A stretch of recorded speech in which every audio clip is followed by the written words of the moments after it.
Ngayon sa pagkakataon na masiraan kayo ng sasakyan, kailangan meron kayong EWD. Ito ay Emergency Warning Device.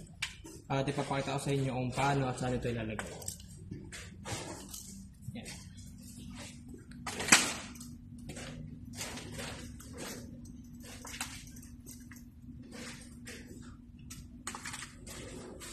Yan. Tapos ito ay iikot lang. Ito dapat ay ilalagay sa 6 meters sa likod at saka 6 meters din sa